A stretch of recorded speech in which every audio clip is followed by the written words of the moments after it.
Today we're going to bring a 4G outdoor graded camera. Now this camera has a couple functions you should be aware.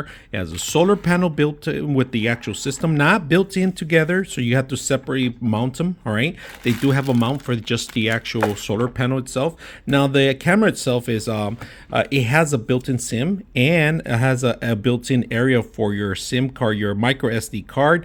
You have a reset button and you have your power button. Now you don't plug in directly here for power. You're gonna have to plug it in the bottom here, base on the base itself, right? And this is a type C that you charge. All right, you could charge it either by power source if you want, or keep it plugged in with your sun. Now it is gonna last you for 24/7 if, depending on your sun usage and area where you set this up. Make sure when you mount this, you mount it in the direction of the sun. All right, now a lot of people put these in dark places. It doesn't get enough function, enough sunlight. That's going to be a problem with you guys. Now there's a couple instructions how to set this up. We're going to set it up and see how it works. All right, so we're going to download the app. It's necessary. Make sure you register the app.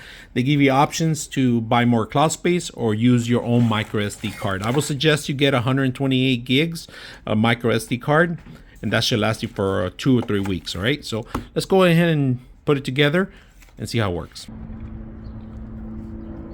All right, so I don't get internet out here at all in this place, and this is where I put the camera out, and this is to watch the entire street, left and right, both ways.